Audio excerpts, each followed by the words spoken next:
Let's go. What's up, everybody? Let's get started.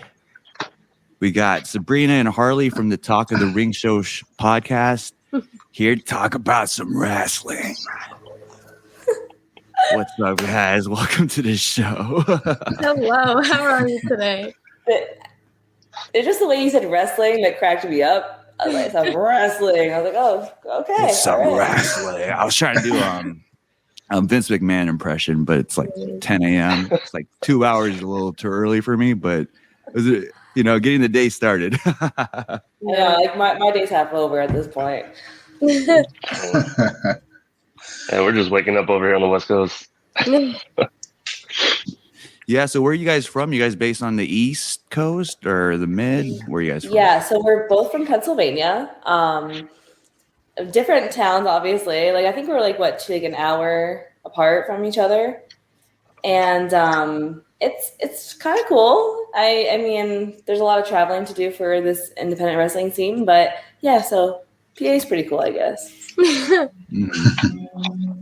So, did you guys know each other before getting involved in this wrestling show? How did you guys come about meeting together? Then how did the wrestling show come into fruition from there? Harley, you want to take this one?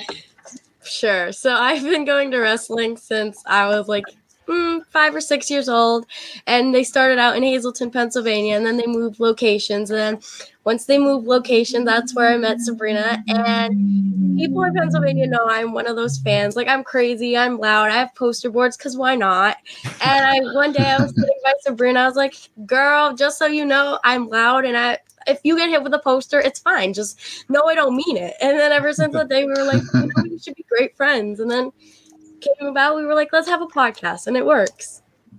That's awesome. Yeah, if you've ever been to any wrestling shows, I mean, when I first started going, I was kind of like shy, I wouldn't really cheer, wouldn't really go crazy. I mean, unless it was like a unanimously big moment, the most you get out of me is like a clap, you know what I mean? It's like when you go to church and you don't really want to praise or worship that loudly up until later on, you're like a year in, you got your hands up and you're crying and shit, you know what I mean? It's like wrestling shows almost, I feel like. But yeah, you see, like, we went to a independent wrestling show not too long ago, and the fans over there were like yelling at the wrestlers, they were all in it, and it kind of warms up the newcomers and kind of shows them, hey, I could be open and show my emotions and show them I'm really invested into what's going on right now. Oh yeah. That's funny. Did you guys, or do you work at a specific wrestling league, or do you hop over and cover multi leagues? We cover a lot of different wrestling companies. We are kind of associated with UCW. They haven't had a show since January, but we set up at different spots, and any wrestler, basically any place that we set up, we talk to the wrestlers, we give them our business cards, and we just talk to them through Instagram. It started out just with PPW, because that's where we met, and then we started branching out to others, and so far it's worked for us, and we got to meet a lot of cool people through it, so it's working. Oh yeah. So like some of the shows that we like work for, we have, because our thing is we have a table and we do like free poster making for the kids, just also to get our name out there. So how we do it is like we work for like PPW, BPW occasionally, AXW. So a lot of like Pennsylvania shows, but we are planning on branching out into like Jersey and some other places. That's awesome. That's pretty cool. Well, that you're looking to expand. What got this all started, though? Obviously, liking wrestling, but what was the idea behind? Hey, let's start this podcast. I kind of brought it up to Harley. I was like, Harley, like I want to make a podcast and kind of get to know these wrestlers and like where they came from and like what brought them to like where they are today and what the future like looks like. So I said, I'm not doing it by myself. Because like I am that person that I don't like to fill these awkward silences. Yeah. So and she's really good with like filling the awkward silences. So like it just works. So like I just came to her and I was like, you want to do a podcast with me? And she was like, yeah. And I mean, it took some time to like really get it started. Just because like the scheduling and like booking like these wrestlers. And so now that we got it kind of covered, we're pretty much, it's smooth sailing right now. Definitely. Yeah. Do they kind of keep it? Because I know we started, Zach, Danny, and I mean, as for me, we started watching wrestling around the 90s. I would say I initially got into it around Hulk Hogan, Ultimate Warrior days, and then Undertaker, Bret Hart. So that was kind of my origin of watching wrestling. And back then, kayfabe was something that they took really seriously, right? Mm-hmm. And it's interesting now having wrestlers on our podcast where that kayfabe line, I mean, unless you're MJF now, I feel like he's the only one that plays into that. I still keep my role outside of the wrestling show. Yeah. It's interesting having podcasts and having these wrestlers on because it's a different world than it was back then where the line isn't as blurred as it was. And you just see these wrestlers kind of, you know, show their true colors. They're very relatable, you know, and you kind of see the other side of them that wasn't really exposed back then. Like you would never see Undertaker talking about like, oh yeah, I like going to barbecues and playing with my friends, with my kids and stuff. No, yeah.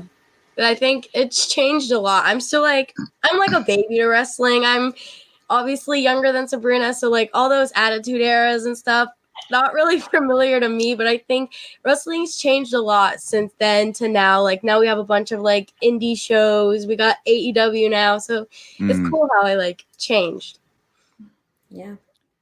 So let's get into your earliest memories of wrestling because that's interesting. I feel like we all have different entry points in the timeline of wrestling, right? What was your earliest memory? What got you into it? And we'll go from there. I think mine was more independent wrestling than professional wrestling. My dad kind of forced me to a show, and I was 14. Nothing was the same. No, my dad was like, "Come on, like let's come see wrestling." And at this point, like I only knew wrestling as in like high school wrestling, like actual wrestling. I didn't know like the character wise or nothing. So I went and like I was like looking at, I was like, okay, well, there's a guy in a mask. There's guys in tights. What did I just get myself into? And I ended up loving it. Like I started out, like, of course, we just said we started out like, yo, yay, this is great. By the end of the show, like I was getting hardcore into it. Like I was like, you suck. Like da, da, da, da.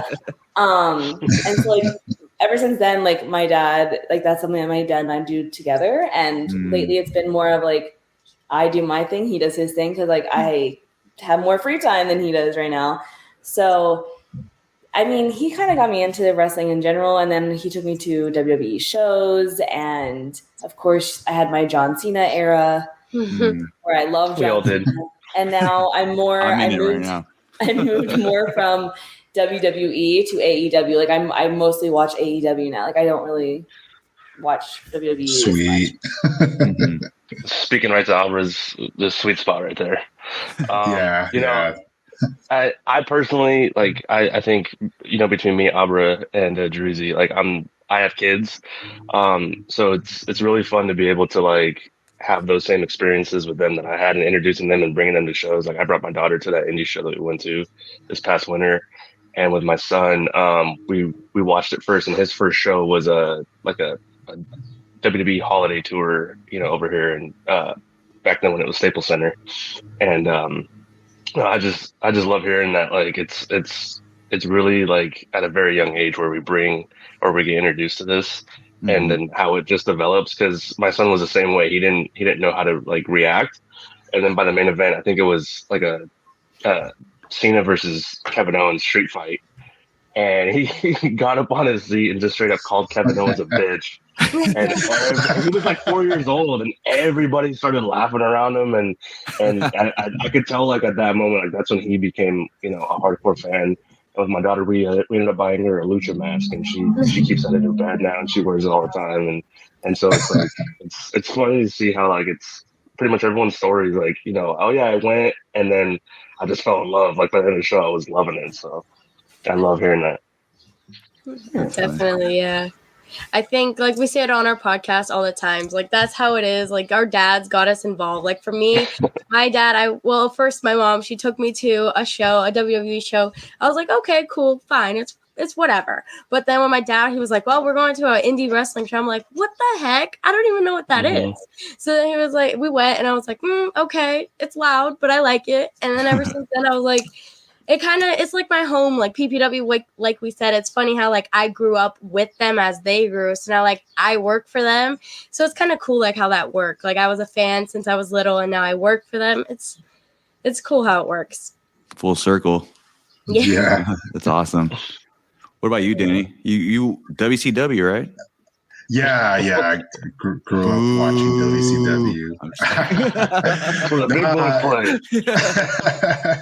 Wait, right? Exactly. No, it was the same. Just like everyone. My dad. My dad. We used to. We would wrestle like in the living room. So like he would fake like I was beating him up, and then I would just jump off the sofa like, and he would just lay there like take the beating. And then we would watch it on TV. We didn't go to a show together up until last year. Up until last year, we went to our first show together. We saw Republic of Lucha, so like Penta and Ray Phoenix behind their store here in Pasadena, here in like LA. Behind their store in the parking lot, they'll put up a ring and they'll hold a little event with a lot of AAA and AEW wrestlers. And so we went to one last year for Father's Day, and it was, like I said, it was our first event. And to see, I had never seen this man so happy in his life up until that so cool. that day. And so, yeah, but just like everyone, my dad, and just wrestling, and and the video games too. Can't forget like the N64 games. I had the that took it to the next level. Revenge. That one was dope, and just other ones too. It's interesting, you know. For me, it was my mom that introduced me to wrestling. So which is different. Great. Yeah, nothing was, but she liked drama, you know. So I think it was just that was why it wasn't her palette. She's like, oh, I have a son. Here's like a masculine drama that you could get. It's funny. Right. But yeah, AEW, WWE. I first started in WWE, obviously, because AEW wasn't around. Between the Monday Night Wars, I was very loyal to WWE, but I stopped watching after the Ruthless Aggression era, and AEW was actually the promotion that got me back into wrestling. And then obviously the Bloodline got me back into WWE, and it sucks watching this slowly fall apart, and I know the walls are closing in. We can talk about that later, but I'm still here with my one-up. Jeez. But no, let's talk about the differences of AEW and WWE, because one thing that we were talking about was the long-term storytelling of, you know, obviously the Bloodline. There's a lot of criticism with AEW just almost just shuffling storylines and switching them out every other week, maybe at most till the next pay-per-view, then wash it out and come up with another storyline. But you can't really say that, because right now with the Elite and that storyline with Adam Page, like that's a very good argument for their case for long-term storytelling. What do you guys think the main differences are? And obviously you prefer AEW over WWE, so why is that? I mean, I'll tell you straight out, the storyline, like that, you have me there because like I love WWE because of the storylines, and I think that Harley can then attest to this as well. Like that's why, again, we like certain indie shows because they kind of tie into like WWE of like these storyline telling and like getting you ready for the match because it's all the build up. But AEW, I'm gonna be honest. The only reason I really actually like AEW is because like I know some of the people, more of the wrestlers, and I follow their story. Like so, Action Andretti, that's now on AEW. Followed him from independent wrestling. I've been a fan of his since day one of me coming back to wrestling. That's sick. And so seeing him grow, like, kind of made me go, Okay. AEW, I'm a fan. Like, and seeing him there. So, and I'm also a huge Jericho fan. So. Oh, okay. But makes sense. That cements it. Yeah. Like, it makes sense. Yeah, it does. Harley. No, yeah, that's exactly what I would say. Like, we say it on the podcast all the time. I'm more of like the WWE girl while she watches more AEW. It's just like there's so much different wrestling, and like you gotta try to fit it in so little time. Like WWE, we got Monday Night Raw, and then there's like AEW on one day, and then there's Friday Night SmackDown. So it's like it's so hard to watch all these shows and all these wrestling at once. So usually how it works is I watch WWE, Phil Sabrina, and then Sabrina will watch AEW and be like, okay, so this is what happened. It takes a lot of time watching a lot of wrestling all the time. It does, yeah. Yeah. Wow, that's the same formula we have. Amazing. Literally, yeah. These two. You got the AEW right here and then WWE over here. Yeah. Yeah, but I will say this though, for me, like at the end of the day, and this is how I am with sports in general. Like I have my teams that I root for, that I'm a fan of, but like at the end of the day, like sports is sports, wrestling is wrestling to me. I feel like with how easily accessible wrestling is right now, like you can find good wrestling with every promotion, and that's why, like for me, it's never been hotter, in my opinion. Like, yeah, the TV ratings during the Attitude Era, they were what they were. You would see, you'd have DX chops in class and getting suspended, and flipping the bird and drinking your chocolate milk like you're Stone Cold. The combo, the Attitude Era combo.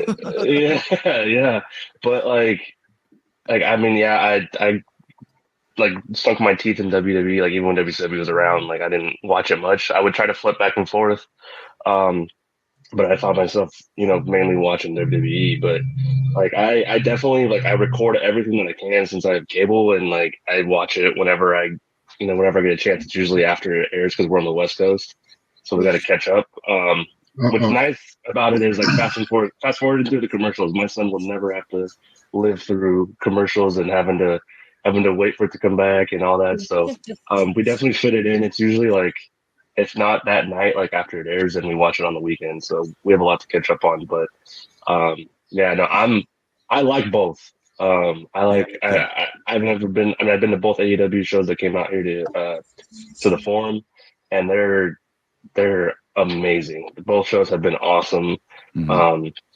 The action in the ring is fantastic. Stories might be lacking, but there's stories throughout the shows that carry, and there's something for everybody. And so I feel like with the storyline, you can find something if you're paying attention enough. Oh yeah, definitely. And that's what you were saying about the bloodline. That's something that gets me so heated because I love the bloodline. Yes. They have my heart. But Cody Rhodes, that whole thing with Cody Rhodes makes me nuts. Cody Rhodes just, to me, he's not one of my favorite wrestlers. So I'm he's not really it. The bloodline, their story's been working for a while. So let them keep going. But no, they want to throw Cody Rhodes in there, and it's I don't know. I'm not a fan of Cody Rhodes. Mm-hmm. I what I do like about Cody Rhodes is I've been a fan of both. So around the Attitude Era, I always fantasize about, Sting versus Undertaker, Goldberg versus Stone Cold, And so when WWE acquired WCW, I was living a dream. You had Booker T versus The Rock, you had Goldberg versus Triple H.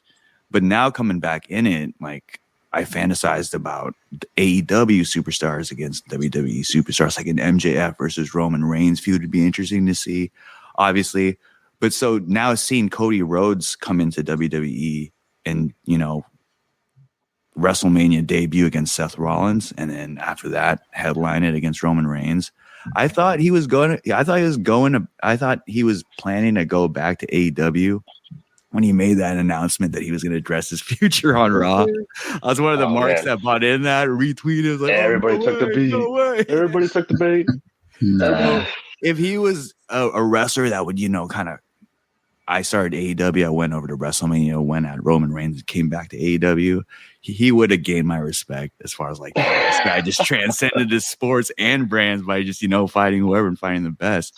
But I do agree. I think Cody Rhodes, I mean, he's working as a babyface, but it's one of those things that Roman Reigns got trapped in earlier in his career, where they try to shove down a babyface down your throat. But he's getting received, unlike Roman Reigns was back then, right?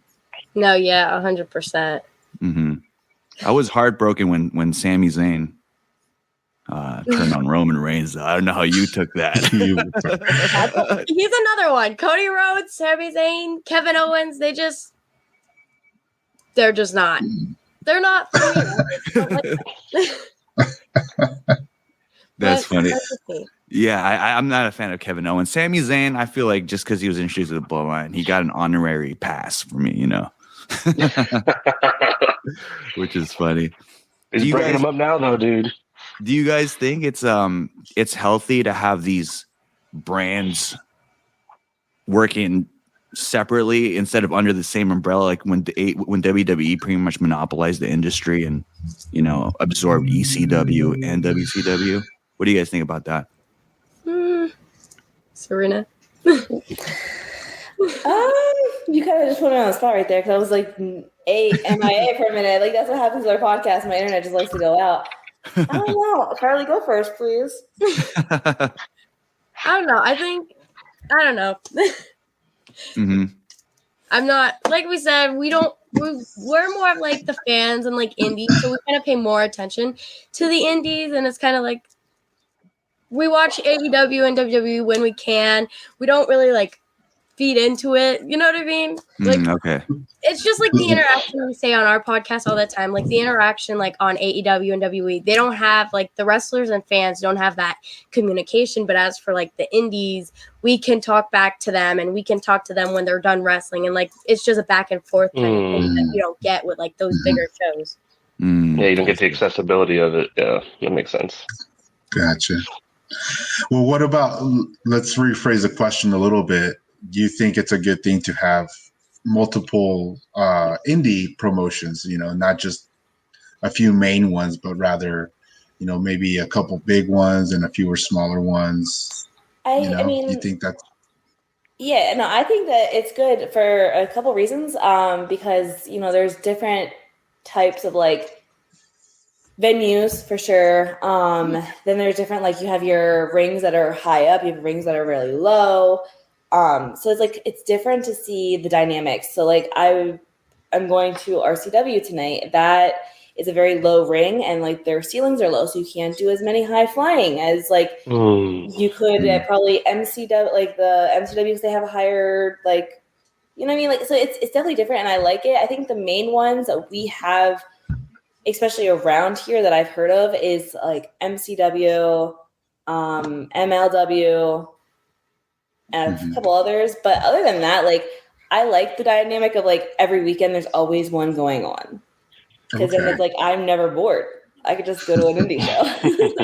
And then like, like Carly said, we get to know the wrestlers, and like say this one guy you met at the promotion, you love the way he wrestled, his vibe, and he's at this promotion next week. Of course you're going to go there and you're going to like build that relationship with that wrestler of like, hey, I'm a fan of yours. You know what I mean? So. Yeah, for sure. So we had talked about, we went to, like, as a cave group, we went to our first indie show in the wintertime, and it was in a parking lot of like a veterans club, or like a like some sort of meeting hall, Elks Lodge or something like that. Yeah, Elks Lodge type thing. So what are some of the venues like, up in your area? Well, I can tell you my first show when I was 14 was on a baseball field. It's lit. That's awesome. So, that's my favorite. Of course, like showing up, you're like, what am I getting myself into? Like, as a baseball field. Now the menus are a little bit better. I think when I started going to PPW, they had it was a little weird. They had like turf on the grounds, and it was like very like a lot of aromas going on, because like the turf holds so much aroma. So when I walked in, I was like, wow, this is a lot of man that I'm smelling in here. And then they remodeled it. Every time that I came back, like something was different. Like the next time I came back, the turf was ripped up. And it was great. and now it's like an amazing venue for a different company. But like, there's just so many companies now that like you go to and you're like, okay, this venue could be better. Like, or this venue is great because on the outside it has so much food. Like, it depends on like where you're really at. No, yeah, definitely. It's funny. You mentioned baseball and wrestling. That's Zach's two favorite things in the world. He's like, where at? Yeah, I need more of that. Baseball, wrestling, what? I need more of that in my life. Yeah, put a wrestling ring on a baseball field. Let's go. Yeah, it definitely was an experience. I remember going, this is weird.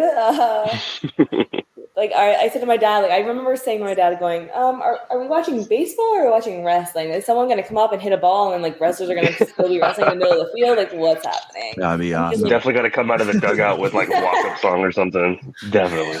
Right. It's funny. How are you guys?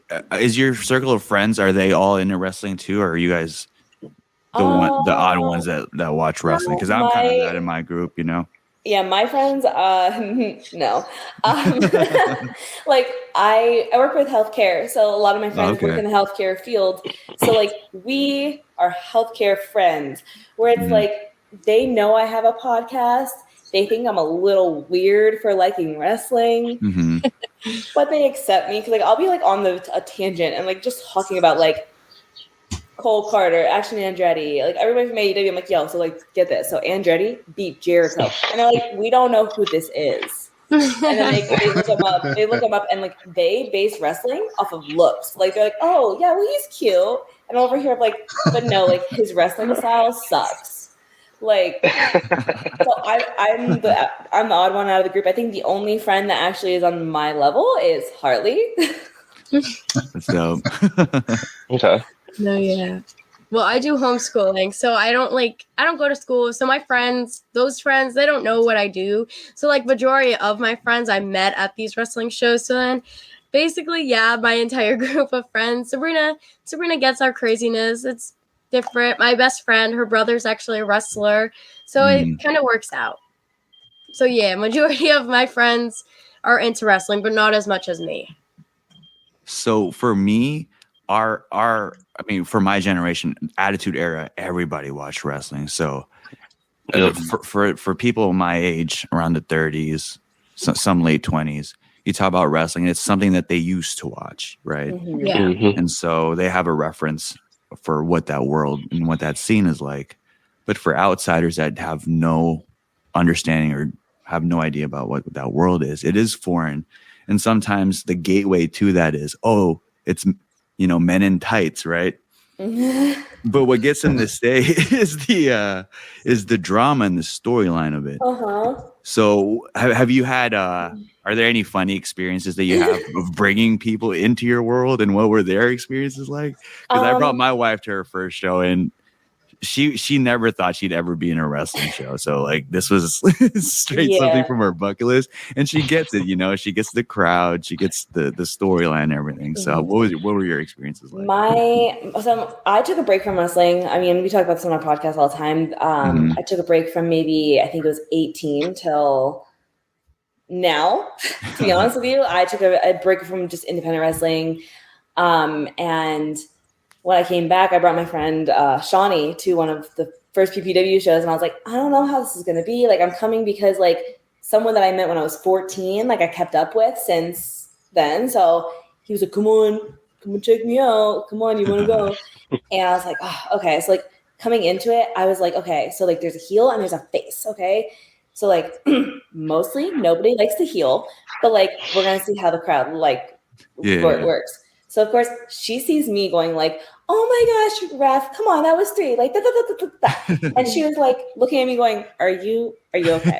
Like, I don't think it was the wrestlers that she was worried about. I think it was mostly like, she was like, I never knew my friend could act this way. Because she knows me for being very, like, not quiet, but, like, not very bold in saying things. So... And when she started seeing like the heel and the faces, she was like, oh, I love the baby faces. Da, da, da. And so now the running talk of her and I are, but like the heels are kind of like, they're badass. So like, why would you want to wear it like a baby face? Like Harley and I say this all too. In our podcast, I am the heel and she is the baby face of this podcast. I will tease the wrestler that comes on any day. And she's more of like the nice one. And that's kind of how it just, that's why we work. And so an outsider coming in, they're like, ooh, Sabrina's usually really quiet and contained. And now today she's making police noises at these wrestlers in the ring, going, Leo, you suck. So that's funny.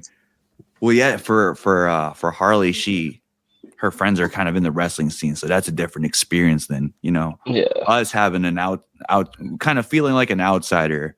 And one thing we always get is, isn't that fake? Isn't wrestling fake? And it's like, yeah, but isn't a lot of things fake?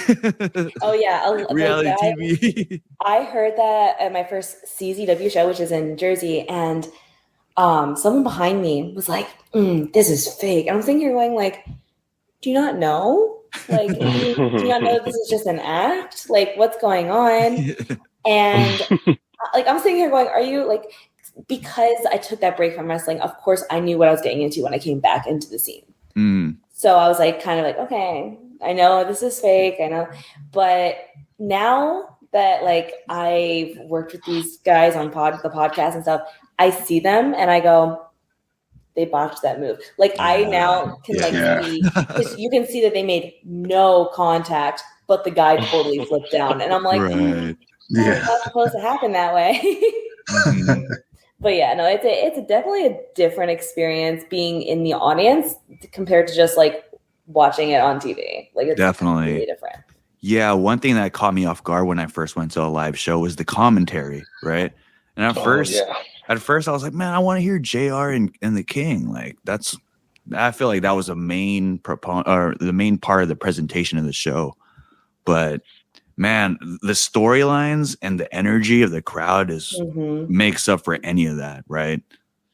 It's crazy how much like I did not know how big WWE was, like the crowd, because I've seen it on TV and like you can get a kind of like a sense of it, but being there, like I remember sitting down and I think it was a few years ago now, Austin Theory came out and like he was like the selfie god, you know? And I remember like all the girls were like, boo, like everyone was like, boo, you suck. I'm over here going, wait a minute. That guy is like the male version of myself. Kind of weird, but like it's just a different experience. And it's like I thought I was gonna be like you said, I thought I was gonna be hearing the commentary, heard no commentary. So then me and my dad are sitting there making our own commentary, of course. Saying, ooh, you know, Austin Theory thought he was so cool, like, you know, like we do. And people around us probably thought we were crazy, but it's definitely an experience, and it's you never know who you're going to run into at these shows. Like I've ran into people I've known at like WWE, and I'm like, they're like, oh, you watch WWE? And I'm like, well, funny thing is, yeah, I don't just like sit in my room listening to the Jonas Brothers all day. Like I do have a side of me that likes the wrestling. Like it's a wild side, I feel. Which it's really not, you know. I feel like it's a tame wild side where you can kind of it's an outlet for a lot of things. I feel is why a lot of people gravitate towards it, because you get a sense that, man, like from an outsider, it seems like when they see you going for the heel and like, you know, talking shit on the ref, or let's say you get seats right by the walkway and you're like, fuck you to the heel, you know, and you're generally like a calm, cool person. It's like they kind of view you as, oh, this person's crazy. Like they're kind of unpredictable. I've never seen this side of you, but it's really not. It's almost like you're almost playing the part of the audience as well, right? Because the audience plays a key part in the wrestling shows. Yeah, and like I said, I work in healthcare, so like it's very stressful because I work with dementia residents, and so I'm so stressed all the time, and so going to these shows is where I just like let my frustration out. There you go.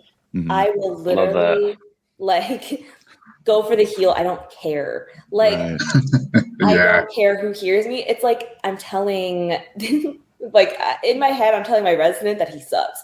But like, I know that I'm on an indie show, right? So it's kind of just like, oh, like everyone that has Harley has videos of me. I know that her internet went out, but Harley has videos of me, and she's like, Sabrina, I see, like, we FaceTime day to day, like, you are the calmest person, but like when you get into like this setting, like you turn into a completely different person. Like tonight, I know that the one that I'm going to, it has a street fight. Oh, damn. Oh, and, yeah. And that is where I'm going to go crazy. Cause like, I know the one guy that's in the street fight, and like, he messaged me. He's like, I don't know if I'm ready for this. I'm like, you're fine. You'll be fine. Mm-hmm. Suck it up, buttercup. You know what I mean? Right. Love that. I'm that person that likes to sit right by like the entranceway and be like, you freaking suck. And they get in my face. And that's what I like about it, is like that banter back and forth, because I can give it as much as I can take it. So I'm like, go ahead, say it to me. Go ahead. Right. That was like that one lady that we had at our show she was sitting right at the end of the walkway to the ring, and she was just giving it to every single heel and just like wanting to hug and kiss every single baby face. It was awesome. I think we ran into her, or I think Danny ran into her at the AEW show in the snack line. I was waiting to get some food, and then I was like, hey, excuse me, weren't you at this one show? She's like, oh yeah. It was pretty cool. Yeah, and it's just like the audience is definitely part of the show. So the more into it, you know, that the audience gets, the better the show's going to be, because that just feeds into the performers too, and like the wrestlers and everybody. And it was funny, like there's been different shows that I've been to where you know, people have been quote unquote sitting on their hands a little bit too much.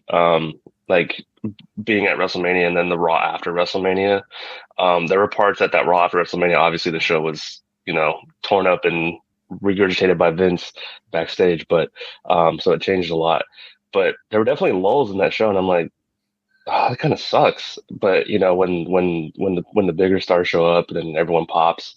But compared to WrestleMania, it was like from start to finish, just like high energy, and it didn't ever stop at all.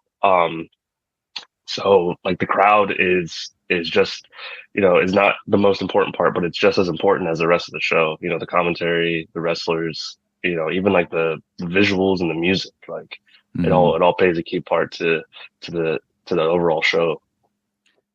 What I think is cool too is when the crowd unanimously cheers like, holy shit, or this is awesome.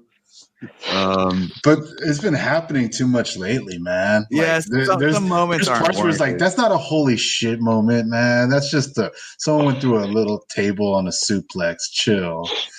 Hey, but this is what's good about wrestling is that is to that one person that started that chant or felt that way and felt that urge to get that out. Like to them, like they were fucking blown away. And for me, like that's how I felt going to that indie show. Like that was my first one ever. I'd been to, you know, several WWE shows, but like that indie show was like, it was a whole different experience in a way. Like, I mean, it was still wrestling, but like I was sitting there for like the first half, like I'm just trying to get a feel for it. Cause it was like, dang, it's so up close. Like there's no guardrails. Like it's just a bunch of chairs around the ring. Like it's super intimate. And I was like, dang, like I was just kind of, you know, blown away by it, but it obviously didn't have like the flashiness and like the, you know, like that AEW and WWE have, but at the end of the day, it was wrestling, and it's for me. I'm a big believer in like keeping up with the kayfabe. That's the whole point of it, right? So like the more kayfabe I can be in, even like for my kids too. Like I really want them to buy in too. So when I talk and I relay stuff, like when someone misses it or like when they botch or whatever. My son pointed it out last night on SmackDown, and I was like, no, Dom, let me. I'll go throw you against the wall right now and blah, blah, blah. But like, I try to feed into that kayfabe as much as possible because it just makes the show better. Mm-hmm. You got to keep it kayfabe. Yeah, you're not as emotionally invested if the character breaks, you know what I mean? Just like the Kobe Covington in MMA, like if Kobe Covington after is like, yeah, we're just doing this to make money, shout out to my opponent. Like no one's gonna tune in for the next fight, right? Mm-hmm. So I feel like if let's say there's two versions of me sitting in that same seat during a walkout, the version A that the kayfabe was never broken, I'd be really sticking my middle finger up, Fuck this guy. He said this about my people, said this about that. Yeah. Opposed to a person who was, I watched like 8 podcasts on this guy and I really know him. It's like, oh, I get it, dude. I'm kind of playing the part. So, you know what I mean? Like there's some pros and cons for it, I feel like. But I do agree. I feel like if I were a wrestler, and I feel like, I don't know, Bret Hart has been pretty mouthy as of late of current wrestling. And I think he would agree with the thought that maybe you should break the kayfabe and do these podcasts after you retire, right? You kind of up your value. You up your value for your appearances, your interviews, and people want to know like what you thought about. Hey, what happened at WrestleMania when was it a work? Was it a botch? That's what I think. Yeah, Jack Perry's a new Bret Hart right now though, because he's all about you talk about my family. Yeah, that's true, right? You talk about my family. Talk about my family. I'm gonna take you down, MJF. Oh, jeez. His promos. I love Jack Perry, but his promos. Well, you need to shut up, you piece of shit. Like, yeah, I know. Okay. His promos go like this. Oh, it's Jungle Boy. Oh, it's Jack Perry now. Oh, he's kind of terrible. Oh, he cussed. Oh, man, not another Luchasaurus and Christian match. Hey, speaking of that, though, Luchasaurus, have you seen his new mask? Dude, his new mask, and now he comes out with like a shoulder pad kind of thingy with like spikes on. Bro. This is like refined. You know what that looks like? To me, that tells me that's another botch can happen. You know what I mean? They're really now pushing. You have to worry about another piece of equipment. Yeah, no. I'm sure he'll take it off before the match, but they're really pushing that evil, like Kane-like character on Luchasaurus. I like it, man. He looks more evil than before. Mm-hmm. I saw a little promo of Christian and him. Kind of, were they talking about like who they want to go after next, or are they still trying to plot? I don't remember, but it was like a black background, and you just kind of see Christian talking, and then Luchasaurus is right next to him, and just with the mask in his shoulder. Mm-hmm. It's like, fuck. Damn. Yeah. I don't know. It was interesting when we had J2 on. He talked about how AEW doesn't really have like an NXT where they can develop new talent and get them prepped up and ready for the big show, and that's why you see these botches happening all the time. That's because they're developing. It seems like they're a company that helps develop. I mean, it's not helps develop, but it's like there's the promotions that are big, but they're not TV big. Like Ring of Honor wasn't really TV big. Impact wasn't really TV big, but they were still like bigger promotions in a way. So AEW is like the one in between WWE and these guys, these promotions. So it's like the next level. So that's why after that they can definitely go to WWE. But kind of going back to what we were talking about before, and if you've seen our sports segments, or we've talked about wrestling, you've heard me say many times, that the wrestling, in my opinion, is very, very different between the two promotions. A lot more action, I believe, in AEW in ring compared to WWE, but WWE has the better storylines, the better cinematics, the effects, everything to make it entertainment, to make it a show, But as far as the athleticism goes, and the stunts and the moves. Yeah, 100% AEW takes that. But like you said, it makes room for the botches. Gives that space for the botches. I don't know if you could, keep AEW at that level below WWE anymore. They're booking Wembley, dude. Like that's true. Massive. That place is unreal. It seats 90,000. I don't know if they're going to sell 90,000. I doubt it, but like you got to take some guts to book that place, man. That is no easy task. And for me, like that's just I've always said that until they can book a stadium, like Archer Ave is not the stadium. Like, I mean, it says stadium, but it's like a 23,000 seat venue. Yeah. But like, if they can get into a baseball stadium, like for me, it was like at least a baseball stadium. If they can get into a baseball stadium and, get out of the red, which is like, so if they can make a profit, that's when I'm like, okay, they're big leagues now. Because that's the biggest separator. Like, I know we haven't really chatted about it since Mania was finished, but like sitting in that stadium for football, I saw a Rolling Stones concert there, I worked the Super Bowl there, and then going to WrestleMania, like to see that place filled both nights for wrestling was like so satisfying to me. Like that was, as a wrestling fan, like that was beautiful, dude. Mm-hmm. So like there's the only thing that was left for AEW to do, in my opinion. I don't care about the TV ratings, whatever. As long as they're on TV, they're on TV. Yeah. But if they can book a stadium and like make a profit and have enough seats or close to a sellout or whatever, like at whatever their capacity that they set, like if they sell it out, that's when they arrived. And it might be this year. Like no joke. That takes guts to do. And I don't think Tony would do it if he didn't think he could. Which leads me to believe that we're getting Punk back. Yeah, mm-hmm. We're getting Punk back. We're getting some cool shit. We're gonna get probably Hayter versus Saraya there. Like we're gonna get Sting's entire match might be there. Like it's gonna be nuts, dude. And there's a lot of people that are like hating on it, like, well, Forbidden Doors before then, and then All Out's the week after. Like, who cares? They're booking All In Wembley, and they're gonna fucking put asses in seats. Like that's dope, and that's all I care about. Yeah, wrestling Twitter is hating on AEW for not hating, but they're bashing on them for booking Wembley, thinking that they're not going to be able to book it. But you bring up the CM Punk thing, man. The breadcrumbs are there, Yeah. Yeah, and it's gutsy too because that's in August, so it's a 4-month.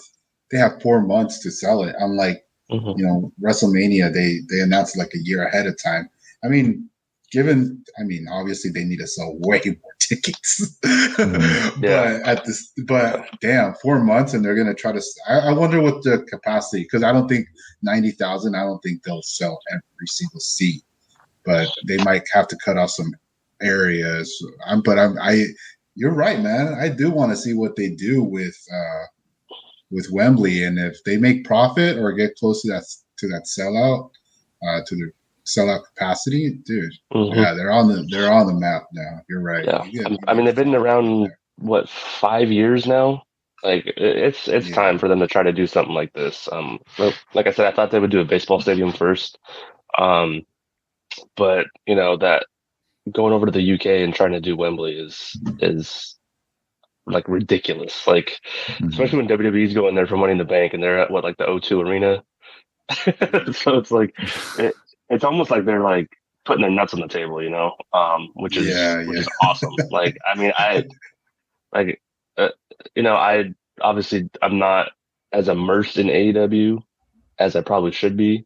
But I follow each week, I watch all the pay-per-views, and I'm just like, the more I've gotten, the more that they've stuck around, like the more that they've grown on me. Because at first it just felt like big middle fingers to WWE, and I was like, they shouldn't be doing it. They should be focusing on themselves.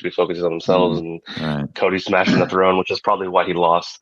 But like, like the shots at WWE for me, like I know everyone loved it, and like they were all, they're all viral moments and this and that. I'm just like, no, they need to worry about themselves first. Build within themselves and like rely on their performers that they have in their contract right now and make magic, because they've always had stars in their company, And so like to have the TV deal now and to do some of the cool shit that they've done, like when they announced Wembley, I was like, all right, like my ears perked up, dude. I was like, here we go. Cause this is going to be the moment for them. Like this is when we look back on, like, I know that there's been other events and stuff, but you know, if they're successful at Wembley, this is where it's like, all right, now it's WWE, WCW, in my opinion. Yeah, what's called you guys have been at AEW shows. That shit gets packed, man. I mean, like, dude, the forum's no joke, dude. Like they pack the forum. It's no joke. That thing seats a lot of people, and it's rowdy, huh, Danny? Like that thing was rocking.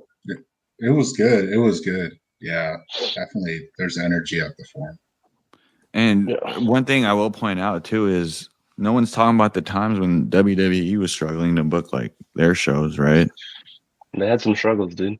Yeah, they did. Like, I mean, now they're touting every place they go as like, oh, this is the highest gate we've ever done, or this is like the most capacity. It's like you're in Laredo. Like, okay, I'm proud of you, but whatever. Like, you don't got to say it every time.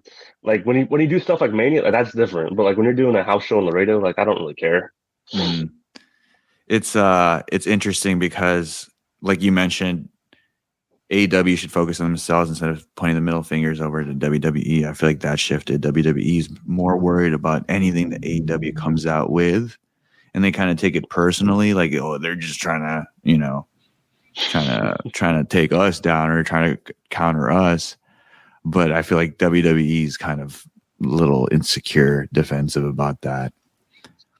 I definitely think there's going to be a lot of eyeballs on Wembley Stadium this summer within WWE headquarters, because it like I don't know how many different times I can say it. Like this is a massive deal for wrestling. And there's signings too. AEW signed, what's his name? Jay White. Yeah, that's a huge signing, man. Jay White was and they extended FTR announced on Rampage that they extended their contract for another 4 years. Brian Cage, all four of them were in talks for WWE. Sean Spears was trying to get out of his contract now too, but he was on Rampage earlier against Mr. Jack Perry. Jungle Boy. I don't think I don't know if it's the threat of Vince. I don't think it really is. I mean, I feel like it seems like if Vince is at a big show, like he might like hang out and stay for Raw, because that's what he did for Mania, which is why I think that show was what it was. But it seems like Trips is in control based on the show since then.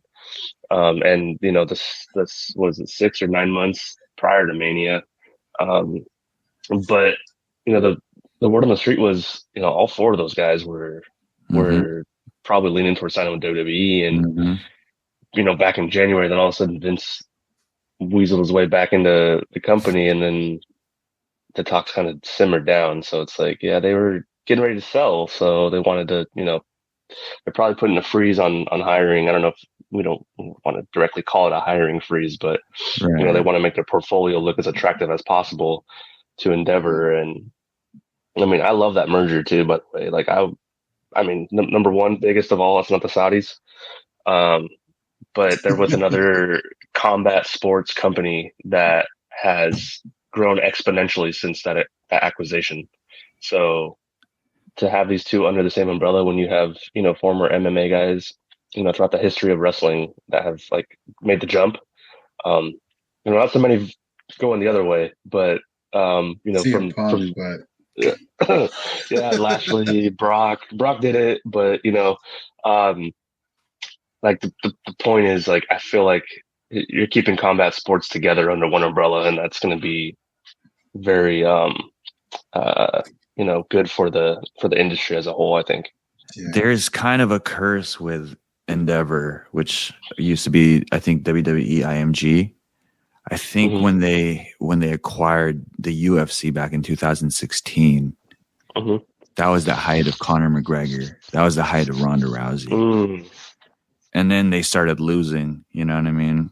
And then, you know, luckily for them, the talent of MMA is, like the bar is not higher. Yeah. So your below average fighter is almost non-existent anymore. The bar's raised, and I think that worked out for them. But at the time when their stars were starting to lose, because dude, they just went in with the WWE attitude of let's just go hard on our stars. You know what I mean? Yeah, let's book them for everything as much as possible. Right.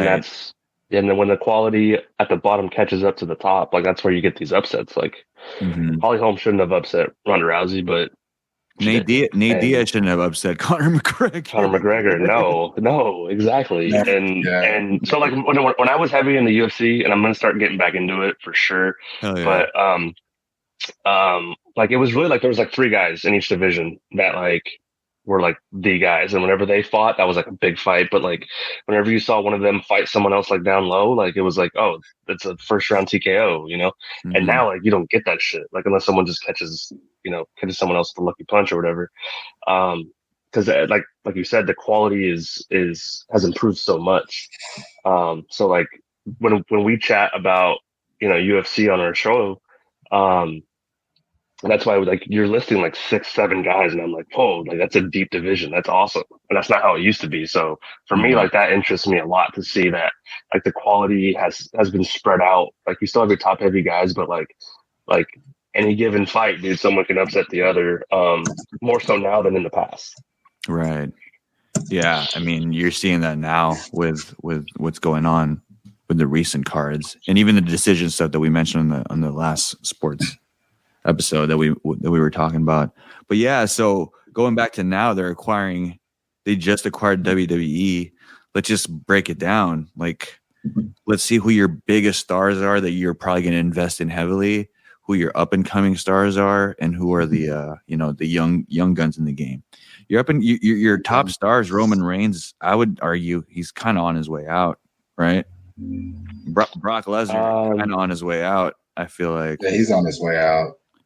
They're definitely shifting towards like part-time status, quote unquote part-time status, which I think, when you have a roster that's as deep as WWE, which is why I never wanted them to stop acquiring wrestlers. When you have that roster, you can afford to do this like part-time stuff and still make profit. Like you could you don't have to have them at the house shows all the time.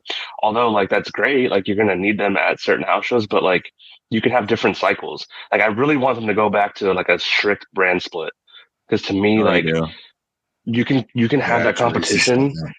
You can have that competition within itself, within your own company, and you can have these. And then like for me, like the way I see it is like the network executives are going to want to fight for like acquiring the rights to those TV deals based on what the rosters are. Yeah. And if you can control that in house, man, it should be, fruitful.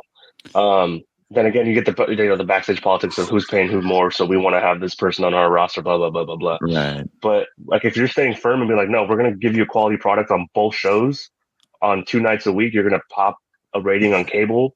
Like, let us do us, and let us have Roman on this show, Brock on that show, Cody on that show, the rest of the bloodline on this show, and develop that storyline. But then, so like when you have that tier of like who when you have a guy like Cody on your roster, that's the guy that's going to the house shows every weekend and doing that shit. Like he's your main eventer on that. So, Brock is still an attraction. Roman's still an attraction. Edge is still up there. Like their fucking entrances are otherworldly, dude. Like the crowd's super into them. I mean, to be fair, the stars that I said were on their way out. You're right. They are going part-time because all these stars, they're fucking coming back. Who knows? Ric Flair might fucking come back, right? I hope not. But yeah, you never know. The door is always open, you know what I mean? As far as a comeback. So that's a good point.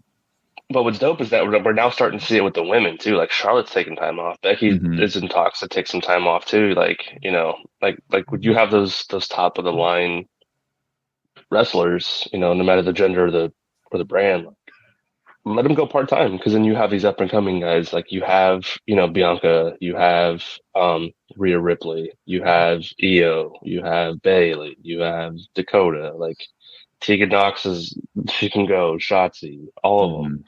Like you get to highlight them more and build them up too. Like I'm cool with part-timers. I've always been cool with it.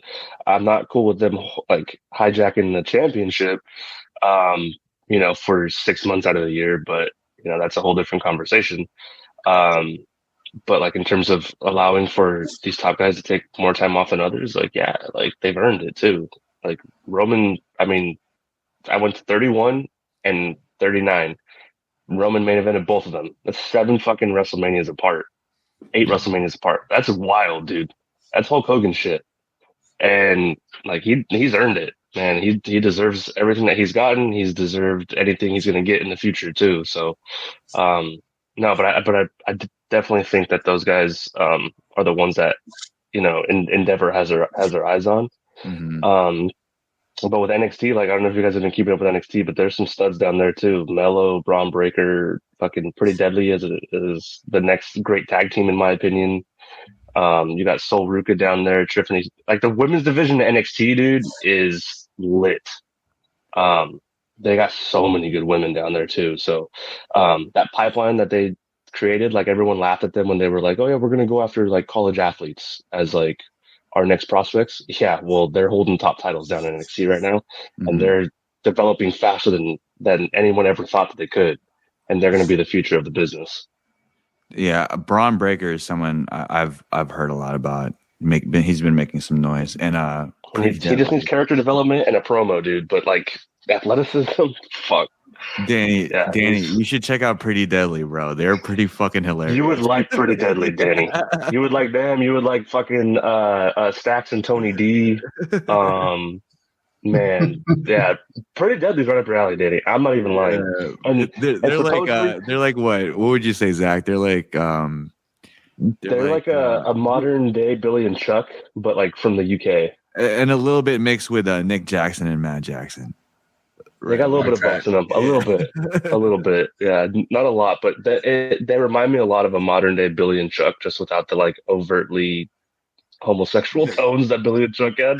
There's nothing wrong with it, and that shit was entertaining, dude. Billy and Chuck, I'd pop for Billy and Chuck. The wedding and all that, and like when fucking Billy gets like, we're not gay. I was like, dude, I laughed so hard. But it definitely get those vibes. And Pretty Deadly is on. Oh man! And here's what bums me out about that Monday Night Raw after WrestleMania. There was rumblings that they were supposed to come out with Seth, and like that was going to be their like introduction to the main roster. Oh wow! Was like Seth was going to have them come out, or they were going to interrupt Seth or something. I was like, oh, it's perfect. Like I was so stoked, and then he didn't do anything. So no, dude. Yeah, the merger with Endeavor was probably the best case scenario. I don't know what Disney would have done with WWE. We maybe would have gotten a WWE World or like a theme park or some shit, which kind of maybe would have been cool. Take it out of Ric Flair's Space Mountain. I would be down. I'd be down for like a medieval times type of fucking wrestling venue. That would be just lit. Like reenacting old fucking feuds and fights from back in the day. Like, you might be onto something, dude.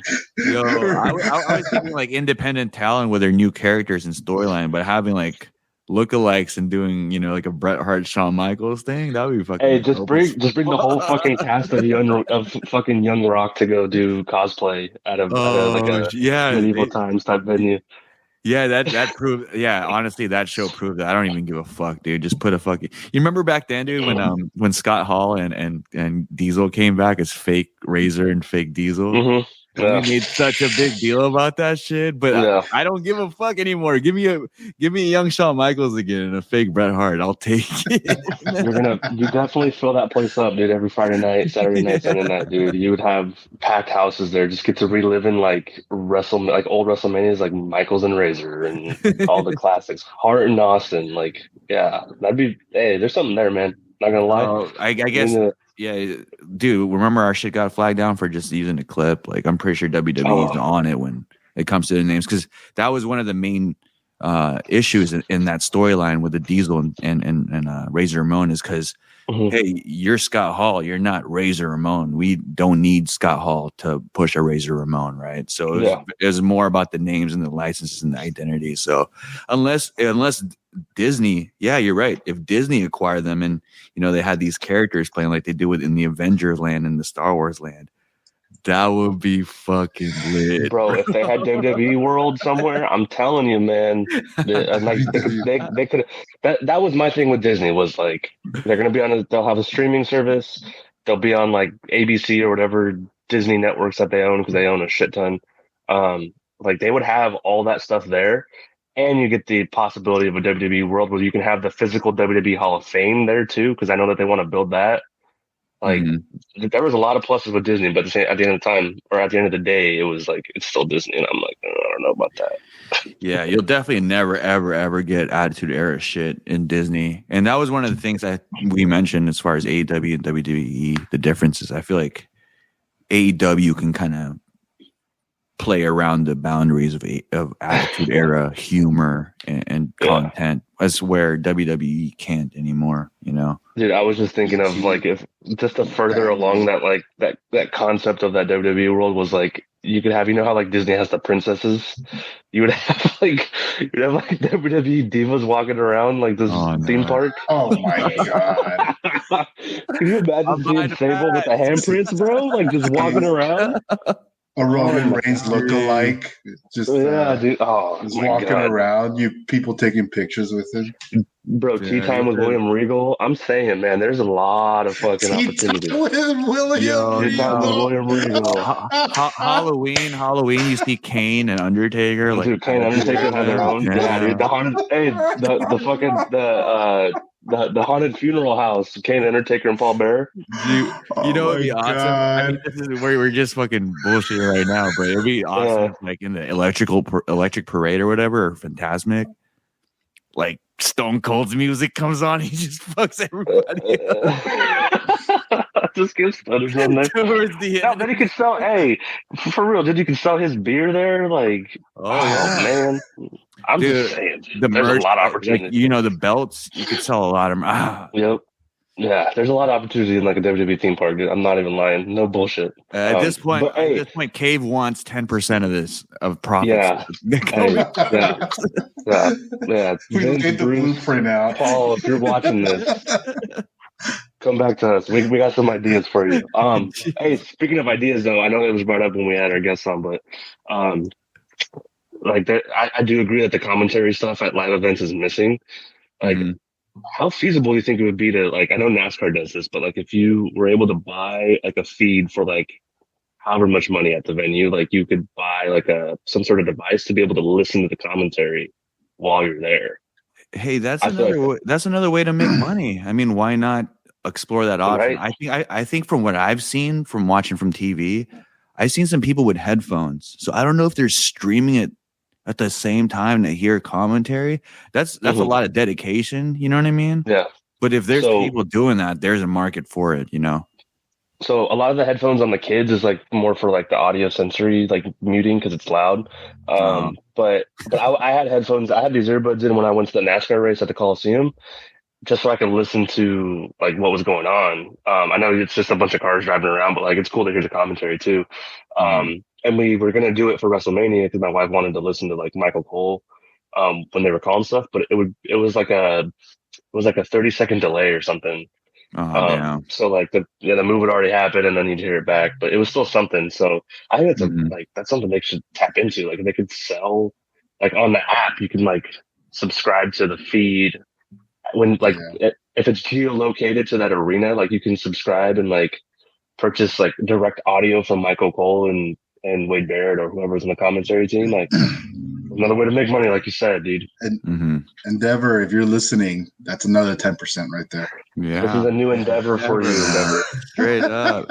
Talking about Endeavor, I feel like when I told you about their curse of acquiring UFC and their stars falling, you don't have that liability with WWE. This is another pro. There's pros and cons to everything, but as far as wrestling's fake. Yeah, big time pro. Yeah, good. You know what I'm saying? It's a big pro. You control your stars. it's more acceptable to be able to meddle and control outcomes in WWE than it is with fucking UFC, which I think you guys are doing. You know what I'm saying? If Endeavor's stars are falling and they want to push a Kobe Covington or a star that's hot, why wouldn't they meddle with the judges? Just a tangent. We go. I remember us talking about that last time. Yeah, like why wouldn't you? Because you want to keep him. You want to keep his star bright. Because you saw what happened, like you said, to Ronda and Connor. Like they kind of flamed out. Like they'll still show up and pop, ratings and crowds and shit because of their the equity that they built with the fan base, throughout their career. But it's not what it could be, and it's not what it should be. And like if it was ran like WWE, like you get to control that. You get to control your stars. You get to, because you control the wins and losses. That's very valuable. I don't think a lot of people understand. Like, yeah, you might think it's fake or whatever, but like being able to still do that, and like the secret's out now with pro wrestling, and they're still selling out SoFi 2 nights back to back, dude. Like $20 million in revenue. That's like, yeah. Fake. Oh, who cares? Like, fuck, fake? Yeah, whatever. Money's not fake. That shit's still, check's still clear. So, being able to control that shit is very valuable. And I really hope Endeavor feeds into it. And like, oh man, I'm really excited for that to be like the combat sports company, to be honest with you. I'll say this right now. Bold statement, bold take. If Conor didn't get choked out by Nate Diaz, if Ronda Rousey didn't get knocked out by Holly Holmes, and if CM Punk didn't get finished, they would win a decision. Just facts. You know what I mean? Oh, like if it would have gotten to the judges? Yeah, bro. Probably. Sucks. Probably. But I mean, speaking of being able to control the outcomes, like that's what gives WWE like vision and an outlook past WrestleMania. Let's push the storyline to SummerSlam. We don't need to end it to WrestleMania, so that way we could build the Raws and the SmackDowns to SummerSlam. You know what I mean? Case in point, like Roman Reigns in the Bloodline, bro. That's why he won, because they saw the video. They're like, wait a minute. If you think about if you think about MMA and the UFC, you can't plan past like 280. Like, oh, Conor should win this, and then let's have him set up against this because he might win this or this and that. Like any day, this is the cool thing about MMA and when I used to bet for MMA is you get to know these fighters and like this motherfucker ain't gonna take no pay cut to lose. You know what I mean? Like, he's driven by the martial arts principle instead of like the celebrity principle. So this motherfucker is gonna try to kill him. And then you just put your money on that because he's an underdog and nobody knows that yet. But with Endeavor, obviously, the big name is the favorite, and usually when it goes to the judges, it gets kind of dicey. But yeah, being able to control the outcome, like you said with the Bloodline too, I feel like the freedom to be able to change the storyline midway, depending on what the crowd is giving you too. Let's say, hey Cody, like let's just give it to you. You know what I mean? That they do have the freedom to do that, even though that might not be the best thing long term. You know what I mean? Exactly. Yeah. Interesting. Yeah. I don't think Roman Reigns and Brock Lesnar will be around any time longer. So I feel like Cody Rhodes will be the guy soon. It'll be interesting to see which heel they replace him with, because other than Roman Reigns and the Bloodline, and if you do that brand split where I'm hearing them talking about splitting up the Usos and shit. You know what I mean? So they can push Jay as a solo star. I think you could do that without splitting them up, though. I definitely think Roman, like now more than ever, I think they're really trying to go for that Bruno title reign, dude. Like they want Roman to be the motherfucking champ, like the 11-year champ. The actual tribal chief. Two heavyweight titles allows you to do that with 2 heavyweight titles. So I think they got to take one off in the draft. But yeah, I hear like you can still have Roman keep the Universal title, and he can go until 2028. Whenever I think it's supposed to be 2028, dude. Backlash. Holy shit! Yeah, he's definitely keeping it through SummerSlam. He's probably going to keep it at Mania next year. So, like, when you get to that point, it's like the only record left, I think, at that point will be Bruno Sammartino's like 2,800 day reign or something. Like, jeez. Yeah, I think now more than ever, though. That's what the end game is for Roman. When we're all old and shit, like 50s, 60s, and Roman Reigns is all done, the name Roman Reigns with the longest title reign, legendary. Yeah. Like let's do it, WWE. We can control the variables. Why not? Why not? Yeah. Have the brand split. He's a clean character, right? He's a clean character. It used to be a Hulk Hogan up until that, and all that shit started coming out on him. Like, imagine that guy being like your logo or you know what I mean? Exactly, like your flag bearer, pretty much. and that's what all the older heads that I talk to, like my parents and their friends, like that's who they like. Oh yeah, Hulk Hogan was like, you don't understand. Like Hulk Hogan was the man, like in the world. Yeah, he was. I was like, yeah, because you have him fighting against fucking Iron Sheik, like during the middle of the Gulf War. Like, yeah, of course. Yeah, like, of course he's gonna be the man, dude. He's America. That's why they named him freaking Mr. America when he had the mask with Vince when he fought. Like, of course. But with Roman, like, and it's legit. Like his bloodline is engraved in the sport. Like heavy, like they're like when you start at the top and go down, like it trickles into so many different companies and promotions across the world. It's a real thing. Yeah. And, crowning that with having him be the longest reigning champion ever in an era where it shouldn't happen is something that I feel like WWE is going to rest their hat on. But to do that, you have to keep him with the Universal title. And what the only downside to that is now, and on any show he's on after this draft, and he's the champion, like all those guys that get elevated to fight him, like it's almost like they're not going to beat him. Yeah, so WWE has to do the same thing that they did with Cody with other guys that are on that same brand, and that's where the hard part is. That's the real work in all this. The work of keeping the title on him is not work because you can just say he's not losing. But to have a viable challenger for him. Because it's 12 months a year for the next, I think it said 5 years. That's 60 pay-per-views, Yeah. So they gotta find a way to make it interesting, and that's what keeps me interested, is to see how they tackle that. So, if wrestling were to end because of this merger, let's say the product changes forever, and like the stars are over it, and they just branch off into something other than wrestling, this is a good way to conclude wrestling storyline, the WWE universe as a whole, tying it back with Roman Reigns and the Bloodline, because watching Young Rock, you see that the Samoans and the Bloodline really built wrestling in Hawaii. Back when WWE was coming up, like the foundation was there. WWE would work with the Hawaiian wrestling leagues in order to, to kind of push their name. So they kind of they scratch each other's backs on the come up. And they would, what they do with AEW, where they would pawn off their wrestlers to independent shows. They would do that. WWE would do that to the Hawaiian league. Yep.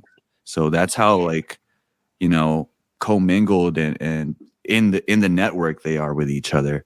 So I didn't really know this up until like the Bloodline storyline came out, and I researched the Bloodline. I'm like, oh shit, I knew these fools were related, but it started blowing my mind that Rikishi, The Rock, all these fools were related. You know what I mean? Yeah. And then now that the Bloodline, like I tell people, like I used to be into wrestling with. I'm like, dude, now is the fucking time to get into it, because not only like are you Filipino, like they're like, Islanders right now are owning the WWE game, and you're talking about family and the bloodline of how everything's connected. You know what I mean? Bro, they're at the top of the mountain. Why wouldn't you watch right now, bro? Why not? Yeah, check this shit out. There's a 2-hour video on YouTube you can watch to catch up too. Yeah. So if the WWE universe were to end, I feel like this is a good Roman Reigns, longest reigning bloodline. All that tying back to the history of WWE. It's almost storybook ending, Yeah. That's the beauty of what they built, though, is that, like, it's to me, it's like comic books. Like, yeah, you know, each period of time, you're going to get a new issue.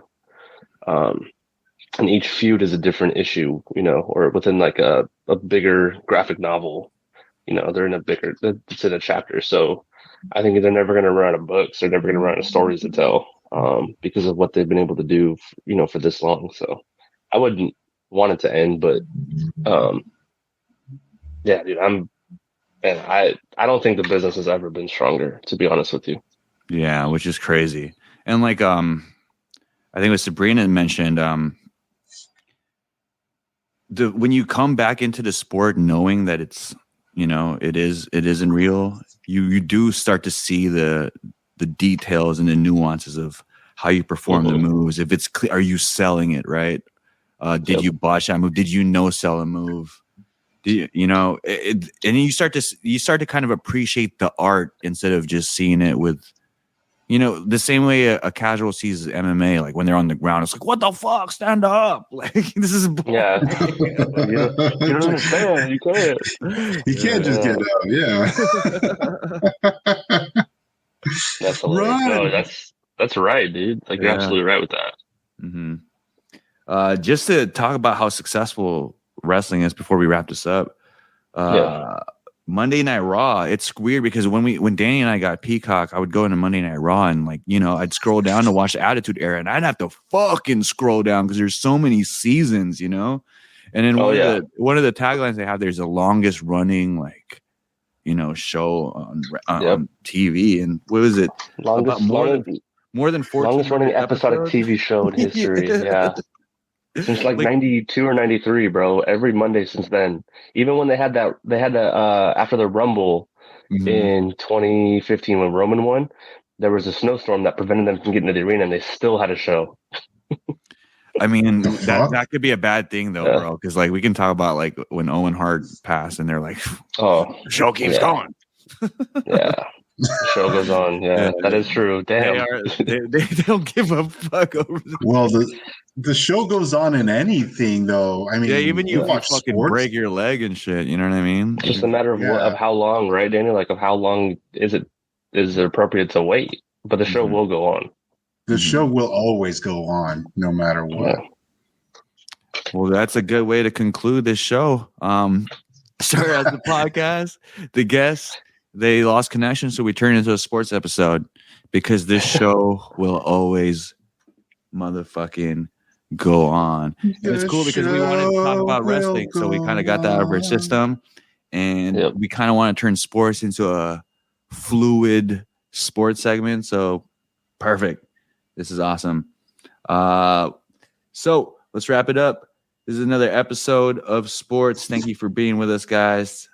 Make sure you join the Discord to continue going into the rabbit hole of sports, talk wrestling, MMA, football, basketball, sports, gambling, golf, all that shit.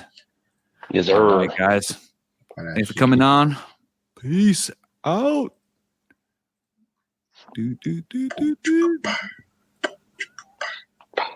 It may not look like it, but you're fired. You're hired.